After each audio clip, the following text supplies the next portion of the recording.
मानसखंड, केदारखंड और अब वर्तमान स्वरूप उत्तराखंड। हिमालय के विशाल भूभाग के एक हिस्से से जुड़े ये तमाम नाम ऐसे हैं जैसे प्यार से हम किसी बच्चे को कई नामों से पुकार लेते हैं।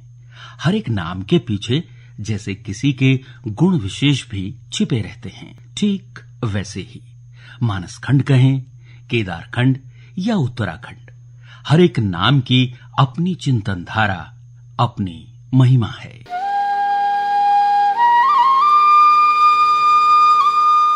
मैदान और पहाड़, ये संभाग सदियों से उत्तराखंड राज्य की बाह्य पहचान सुनिश्चित करते रहे हैं। या यूं कह लीजिए कि एक ओर भीड़ भरा मैदानी भाग, दूसरी ओर एकदम शांत पहाड़। यदि अंतर्मन से कहें, राज्य की कर्म कुंडली में भौतिक सुख संपदा के केंद्र भले ही राज्य के मैदानी भाग हैं, किंतु ये बात नकारी नहीं जा सकती कि जो सुकून पहाड़ों में है वो उत्तराखंड में कहीं अन्यत्र नहीं है।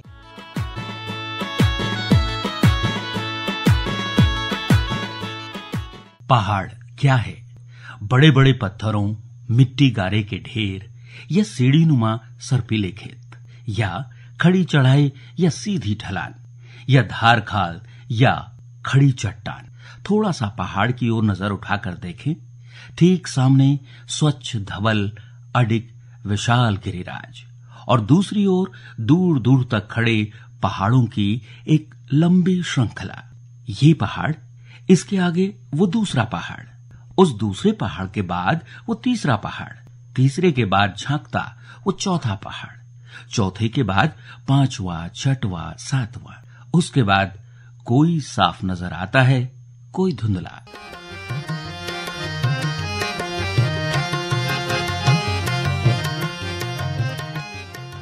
धुंधले का तात्पर्य ये कदापि नहीं कि पहाड़ की श्रृंखला समाप्त हो गई। वस्तुतः ये हमारी सीमित दृष्टि का दायरा है कि हमारी दृष्टि में पहाड़ की संपूर्णता समा ही नहीं सकती है। हाँ, एक गुण विशेष है जिस पर हमारी दृष्टि टिके बिना नहीं रहती है। वो है एक दूसरे को थामती पहाड़ों की बलिष्ठ भुजाएं और उनकी मजबूत रीढ़। पहाड़ और पहाड़ के बीच अटूट स्नेह के बंधन की सैकड़ों सदियां गवाह रही हैं। एक पहाड़ और दूसरे पहाड़ के बीच अमर प्यार प्रेम की ये भावना ही है जो पहाड़ों की तलहटी में जलधाराओं के रूप में दृष्टिगोचर होती है। ये सदाबहार मीठे स्रोत, स्वच्छ निर्मल जल प्रवाह, गंगा यमुना और उसकी पवित्र सहायिकाओं की जैसी धाराएं भला और कहां देखने को मिलती हैं। इन्हीं पहाड़ की श्रृंखलाओं के एक छोर पर है कुमाऊं और दूसरे छोर पर गढ़वाल। कुमाऊं और गढ़वाल मात्र ऊबड़ खाबड़ मिट्टी गारे के ढेर नहीं है, ये पहाड़ के दो बड़े लाल हैं। इनके पीछे ही जौनसारी, रवाल्टी इत्यादि छोटे भाइयों की फौज खड़ी है। किसी में भी अथाह प्रेम, उत्साह और समर्पण की रत्ती भर भी कमी नहीं है। ये प्रेम, उत्साह, समर्पण भाव इनको पहाड़ से ही विरासत में मिली है। कौन नहीं जानता, जब जब मुसीबत में कुमाऊं हिला तो गढ़वाल की धरती भी इस कंपन से अप्रभावित नहीं रही है। गढ़वाल पर विपदा आई तो कुमाऊं ने ये विपदा अपनी समझी है।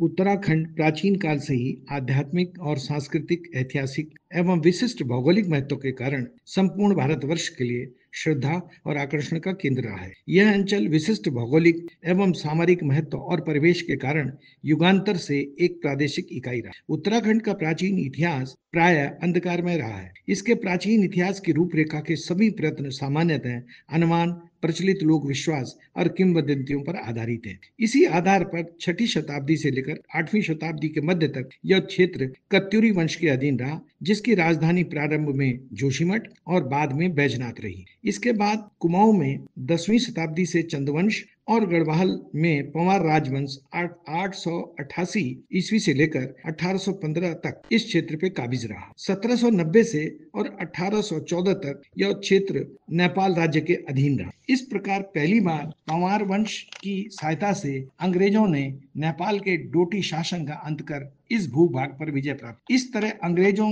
ने काली कुमाऊं तक अपना आधार मानकर गढ़वाल और कुमाऊं पर अपना आधिपत्य स्थापित किया। इसमें टेरी उत्तरकाशी का भाग पंवार राजवंश के राजकुमार सुदर्शन शाह को उपहार स्वरूप भेंट किया गया। इस तरह टेरी रियासत का विलय कर भारतीय गणराज्य में इसका विलय करने के साथ ही एक संवैधानिक व्यवस्था प्रारंभ की गई। ये विचार थे इतिहासकार डॉक्टर योगेश धस्माना के। उत्तराखंड की स्वतंत्रता संग्राम की गौरवशाली परंपरा रही है। असहयोग आंदोलन, नमक कानून तोड़ो आंदोलन जैसे राष्ट्रीय आंदोलनों को गढ़वाल कुमाऊं के स्वतंत्रता संग्राम ने गति प्रदान की है।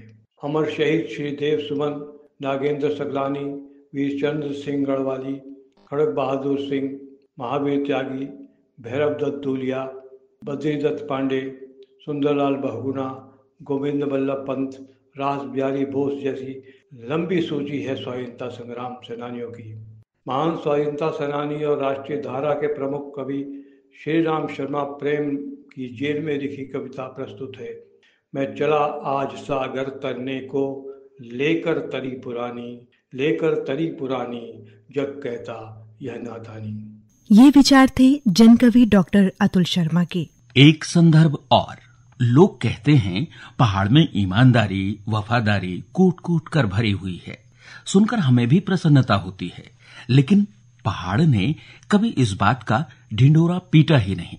सच बात तो ये है कि पहाड़ और पहाड़ के बीच छोटे बड़े का कोई भेदभाव कभी रहा ही नहीं।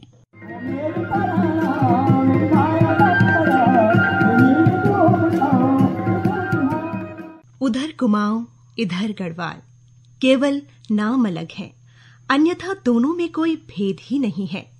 ये वो खाल, ये वो धार, ये वो गांव, ये वो चौपाल, ये नाम तो हमारी सुविधा के लिए ही है। ये भी कोई मनगढ़ंत तथ्य नहीं है कि धरती में ऐसी कोई वस्तु नहीं है जिसको पहाड़ में फलने फूलने, पांव पसारने की जगह नहीं मिली है। आम, पीपल, बांज, बुरांस, देवदार, काफल, तिमला, तैड़ू, बेड़ू, हिंसर, किनगोड़, दारू, हल्दी, कौन कह सकता है कि इनमें सत्व का तत्व नहीं है? ये जंगली है।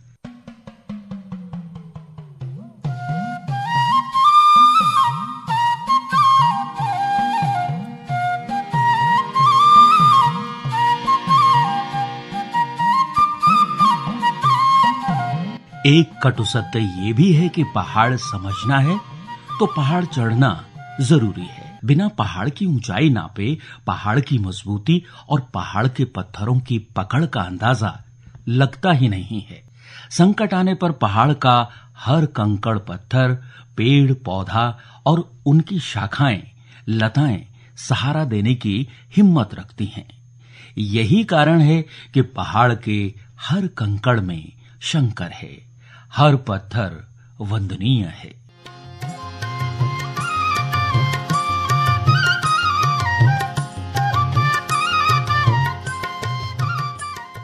ये कोई अतिशयोक्ति नहीं है कि पहाड़ जितना हरा है उतना ही खरा भी है। पहाड़ ने कभी भी किसी का तिरस्कार नहीं किया है, कभी किसी को धकियाया नहीं है, कभी किसी को लांघा नहीं है, कभी किसी को भगाया नहीं है। वो पहाड़ी है जिसकी छत्र छाया में हमने घुटनों के बल पर चलना सीखा है। जो मिला, जितना मिला, उसे बांटकर खाना सीखा है।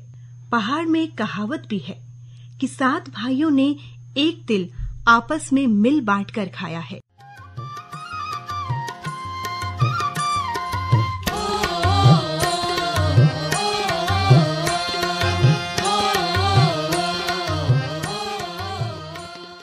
कौन हो, कहां के हो? अच्छा छोड़ो, हमारे घर पर आए हो तो अपने आप को हमारा मेहमान समझो। कहो क्या पियोगे? स्रोत का ठंडा पानी? अरे भाई बैठो तो सही, तपती धूप में ऐसी छाया कहां मिलेगी? एक घूंट चाय उबालने में क्या देर लगती है भाई? कभी भी कोई भी वो भूला भटका ही क्यों न हो, हमारे इस कर्तव्य बोध को लांघ कर गया ही नहीं। पहाड़ से संस्कार में मिला हमारा ये प्रेम भाव ही है कि पहाड़ में आज तक किसी ने भूख प्यास से प्राण त्यागे नहीं। बसंत का संग अनगिनत फूलों के साथ सदैव रहा है, लेकिन बसंत ऋतु में खिलने वाले पीत वर्ण के फूल फ्यूलड़ी के लिए सदियों से गाया गया लोकगीत फ्यूलड़ी त्वे दिखी की औंदू यू मनमा तेरो मेरो साथ छयो पहला जन्मा।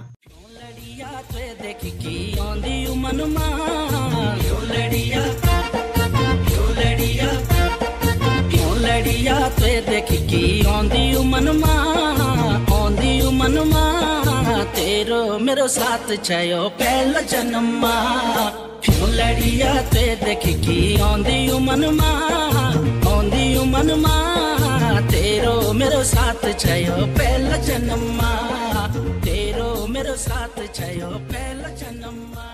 क्यों लड़ी, तुम्हें देखकर मुझे ये ख्याल आता है कि तेरा और मेरा पूर्व जन्म का साथ रहा है।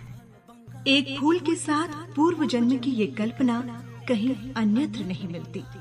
उत्तराखंड राज्य का लोक संगीत तब भी लोगों के दिलों को छू कर जाता था और आज भी संगीत चलता है, बजता है, लेकिन उस वक्त के संगीत में और आज के संगीत में काफ़ी अंतर आ चुका है।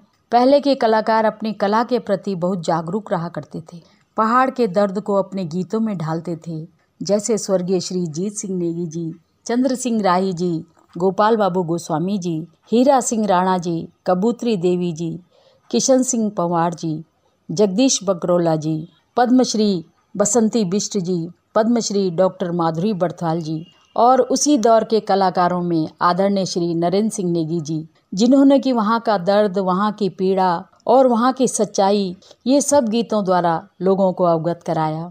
ये सभी हमारे पहाड़ की धरोहर हैं। आदरणीय श्रीमती माधुरी बड़थवाल जी, जिन्होंने काफ़ी महिलाओं को अपने लोक के संगीत से अवगत कराया, उन्होंने सभी महिलाओं को लोक संगीत, मांगल गीत सिखाए और आज ये मांगल गीत समूचे उत्तराखंड में लोग कर रहे हैं और ये हमारे लिए बड़े गर्व की बात है। मैं ये कहना चाहूँगी कि संगीत को आदर्श बनाकर रखें और अपने बड़े कलाकारों को सुनें और उनके नक्शे कदम पर चलने की कोशिश करें। ये विचार थे लोक गायिका रेखा उनियाल के।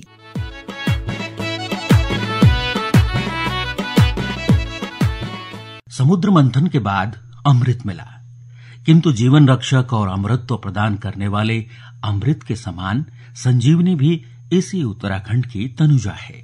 एक फूल है ब्रह्म कमल।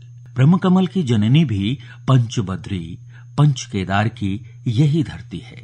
पशु पक्षियों की तो अनगिनत प्रजातियों का उत्तराखंड गढ़ ही रही है। मोनाल, जी हाँ, मोनाल उत्तराखंड का राज्य पक्षी। यूं तो ये पक्षी आत्म प्रशंसा या दिखावे का आदि नहीं है, किंतु देवयुग से दिख गया तो इसकी सतरंगी नहीं अपितु बहुरंगी छटा देखते ही मुग्ध करती है।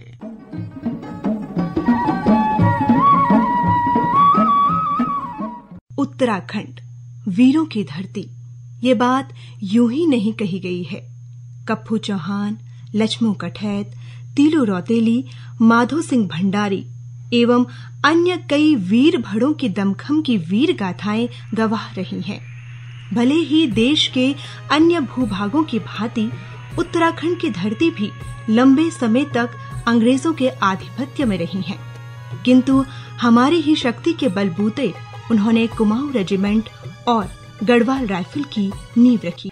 सात समुद्र पार छो जानू बे,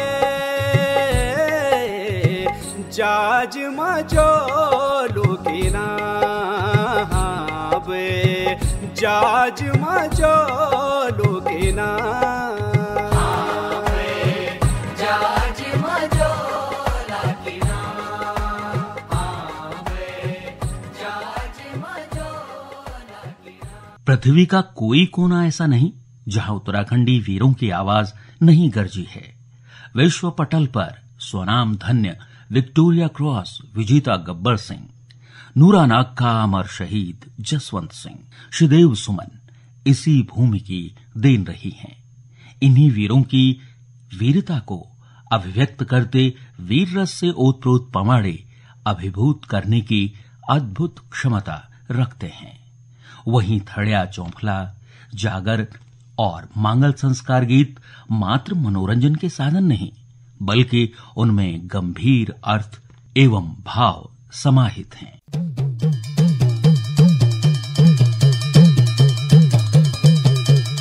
धरती माता कुरुम देवता चंद्र सूर्य पवन पानी बाई और विसुंदरी भूमिका भूमियाल माटी का माटिया।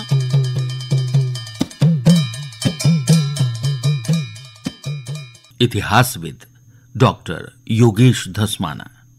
हिमालय सदियों से विदेशी आक्रांताओं और शरणार्थियों का प्रवेश द्वार होने के कारण, साथ ही अंतर्राष्ट्रीय चीन, नेपाल और तिब्बत की सीमाओं के कारण सामरिक दृष्टि से बहुत संवेदनशील रहा है। उत्तराखंड के बहादुर लड़ाके पर्वतीय कठिन परिवेश के कारण और अद्भुत रण शैली के कारण पूरे विश्व में एक अलग पहचान बनाए हुए हैं। इसी क्षेत्र की सैन्य जातियों में महाभारत के युद्ध के बाद जब नंद वंश के उन्मूलन और मौर्य वंश की स्थापना में चाणक्य ने पहाड़ की इन्हीं कंदराओं से रणबांकुरों को ढूंढकर सेना में भर्ती करने के साथ ही राज्य निर्माण में एक महत्वपूर्ण भूमिका निभाई थी।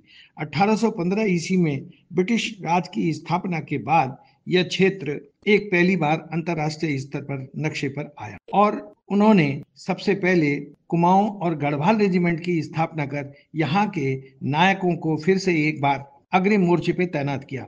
प्रथम विश्व युद्ध के बाद और 1999 कारगिल युद्ध तक महत्वपूर्ण संघर्ष में गढ़वाल कुमाऊं के सैनिकों ने अद्भुत रण कौशल का परिचय देते हुए सर्वाधिक गैलेंट्री अवार्ड जीते। प्रथम विश्व युद्ध 1915 में गढ़वाल के सैनिक दरबान सिंह, गबर सिंह और ब्रिटिश सेना का सर्वोच्च सम्मान विक्टोरिया क्रॉस एक असाधारण उपलब्धि थी। 1947 में पाक युद्ध में श्रीनगर कश्मीर को बचाने में कुमाऊं रेजिमेंट के शोभनाथ शर्मा और 1962 के भारत चीन युद्ध में अरुणाचल में जसवंत सिंह को परमवीर चक्र विजेता बलिदान और शौर्य परंपरा का एक उत्कृष्ट उदाहरण था, जो आज भी हमारे लिए एक सैन्य जाति के रूप में उत्तराखंड, गढ़वाल और कुमाऊं के रूप में पूरे देश का सिरमौर कहा जाता है।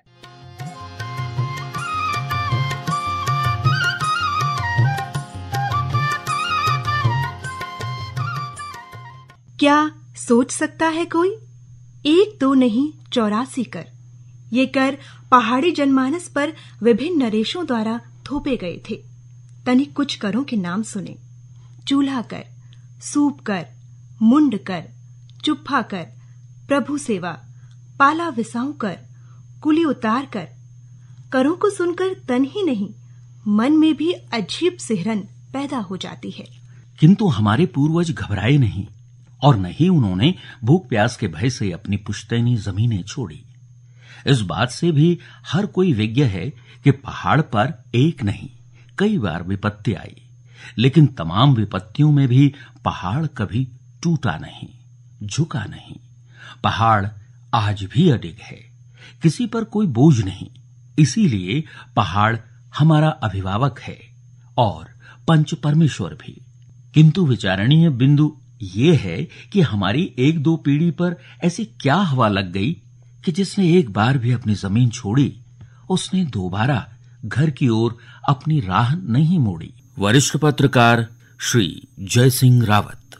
मानव समुदायों का एक स्थान से दूसरे स्थान पर जाना, प्रवासन करना, ये कोई नई बात नहीं है। न केवल उत्तराखंड की समस्या है, ये तो युगों युगों से होता रहा, ये वैश्विक समस्या है। लेकिन उत्तराखंड की परिस्थितियां या उत्तराखंड जैसे क्षेत्रों की परिस्थिति अलग है।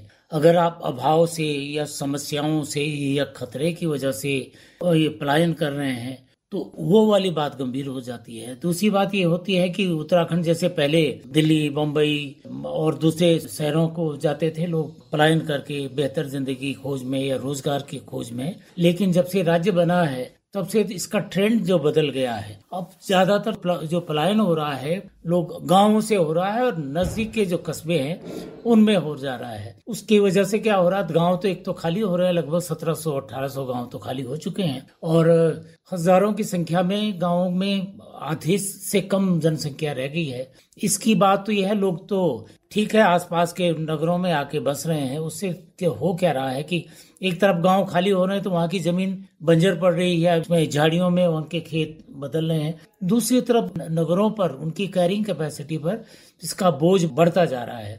प्रदेश के सारे के सारे मतलब 13 के 13 जिले भूस्खलन की दृष्टि से अति संवेदनशील हैं और पहाड़ में और ये जनसंख्या के पलायन के कारण और भी स्थिति गंभीर हो गई। एक तो ये समस्या, दूसरी ये है कि जो लोग गांव में रह गए हैं, बहुत थोड़े से लोग हैं जो पलायन करने की स्थिति में नहीं थे, उनकी जिंदगी बहुत कठिन हो गई है। उनके बच्चों के लिए स्कूल पढ़ना मुश्किल हो गया है, इसके क्योंकि जनसंख्या घट रही है तो स्कूल बंद होते जा रहे हैं।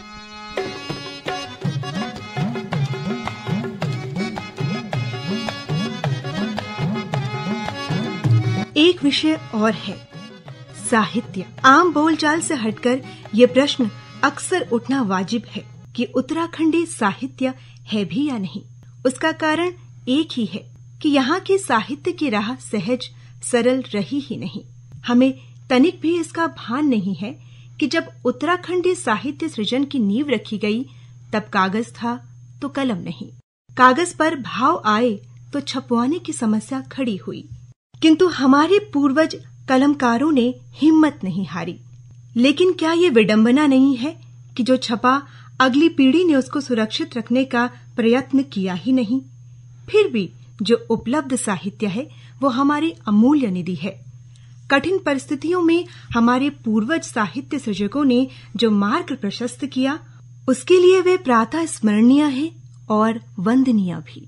आप हैं साहित्यकार मुकेश नौटियाल। शुरुआती दौर में लोक कवियों ने, लोक कथाकारों ने ही इस साहित्य को एक तरह से संग्रहित किया।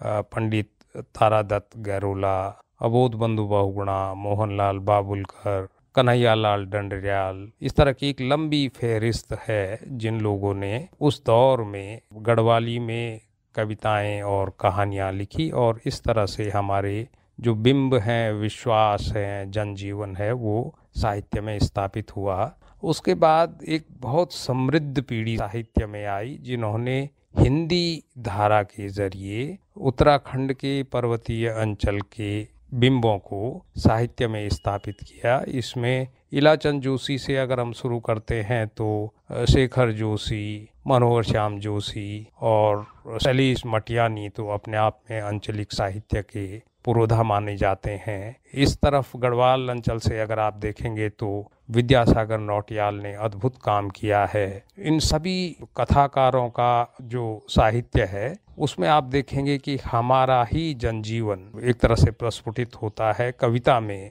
पद्मश्री लीलाधर जगूड़ी, वीरेन डंगवाल और मंगलेश डबराल, तीनों को कविता में अकादमी पुरस्कार भी मिले और आप आश्चर्य करेंगे यह जान करके कि उनकी कविताओं की जो तासीर है वो पूरी तरह पर्वत, गंगा और हिमालय पर ही केंद्रित है। नई पीढ़ी में भी एक उत्साह है, लोक भाषा में भी हमारे युवा अच्छा लिख रहे हैं और हिंदी पट्टी में भी यहाँ के लेखकों का, कवियों का अच्छा दखल है। उम्मीद की जानी चाहिए कि आने वाले समय में कुछ अच्छी रचनाएं चर्चा में आएंगी।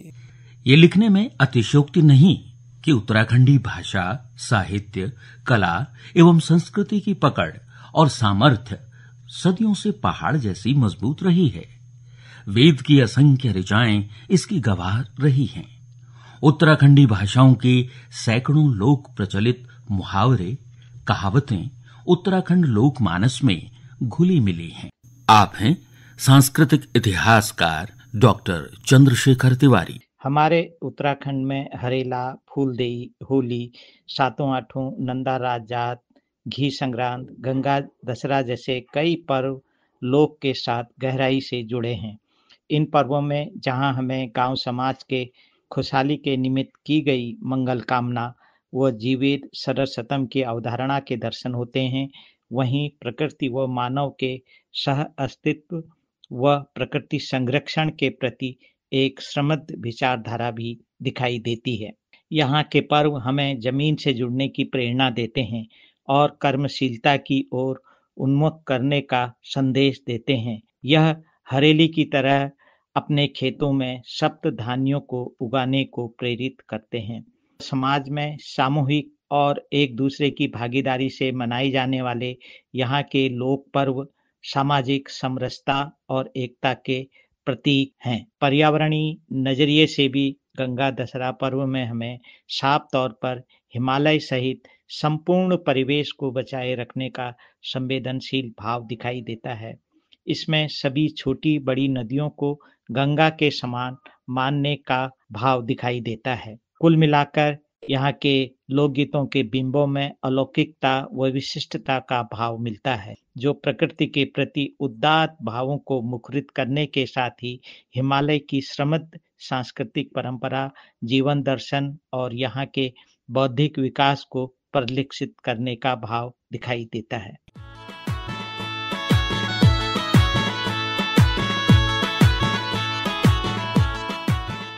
पहाड़ के पानी के प्रभाव से शायद ही कोई वंचित होगा। कहा भी गया है कि पहाड़ की वाणी और पहाड़ के पानी का कोई सानी नहीं। पहाड़ की वाणी और पहाड़ के पानी की मिठास को महाकवि कालिदास ने भी महसूस किया और वेद व्यास जी ने भी। किंतु आज सरल, सुलभ, बोधगम्य गढ़वाली और कुमाऊनी भाषाओं के साथ ही उत्तराखंड की विभिन्न सहोदरी भाषाओं के कई शब्द दैनिक जीवन में प्रयुक्त न होने के कारण विलुप्ति की कगार पर हैं। भाषा शोधार्थी श्री इंद्र सिंह नेगी। यूनेस्को भाषाई एटलस एवं भारतीय लोक भाषा सर्वेक्षण के अनुसार भारतवर्ष में लोक भाषाओं का क्षेत्र निरंतर सिमट रहा है। यहाँ अनेक लोक भाषाएं विलुप्ति की कगार पर पहुंच चुकी है या पहुंचने वाली है। उत्तराखंड में लोक भाषाओं की स्थिति बहुत मिश्रित है, जिनमें से अनेक भाषाएं संकट या असुरक्षित श्रेणी की पात्र बन चुकी है। भारतीय लोक भाषा सर्वेक्षण में उत्तराखंड की 13 लोक भाषाओं को सूचीबद्ध किया गया था, जिनमें गढ़वाली, कुमाऊनी, जौनसारी की अतिरिक्त जौनपुरी, रमाल्टी, रणलब्बू, राजी, बंगाणी, थारू, जोहारी, जाड़, मारछा एवं बुक्साड़ी भी सम्मिलित है। उत्तराखंड राज्य गठन के पश्चात अनेक कारणों से कई लोक भाषाओं के समक्ष अपने अस्तित्व को बचाए रखने का संकट उत्पन्न हुआ है। ध्यान देने योग्य बात यह है कि यदि किसी भाषा को 3 पीढ़ी के लोग बोल रहे हैं तो वह सुरक्षित है। यदि 2 पीढ़ियां बोल रही है तो वह संकट में है, और यदि केवल 1 पीढ़ी बोल रही है तो उस भाषा पर गंभीर संकट मंडरा रहा है। उत्तराखंड में इनके संरक्षण की आवश्यकता है, अन्यथा ये इतिहास का विषय बन जाएगी। दूसरी ओर हिंदी, अंग्रेजी के शब्दों का अनावश्यक प्रयोग उत्तराखंडी मूल भाषाओं के अस्तित्व के लिए चिंताजनक है। संक्रमण के इस काल में एक द्वार इस उम्मीद के साथ भी खोला जा सकता है कि हम हिंदी और अंग्रेजी भाषा के शब्दों के स्थान पर गढ़वाली, कुमाऊनी के साथ ही जौनसारी, रवाल्टी इत्यादि सहोदरी भाषाओं के शब्दों को अपनी दिनचर्या में प्रयोग करने का प्रयास करें। इससे उत्तराखंडी भाषाओं में न केवल आपसी मेलजोल बढ़ेगा, बल्कि सहोदरी भाषाओं के शब्द भंडार में भी श्रीवृद्धि होगी। अंततः उत्तराखंड की धरती की कुछ विशेष वस्तुएं और अमरकोश के कुछ विशेष शब्द भेंट स्वरूप आपके लिए। विशेष फल का फल, तकिया कलाम, बल और ठहरा, पूज्य कृषि यंत्र हल, पवित्र जल गंगा जल।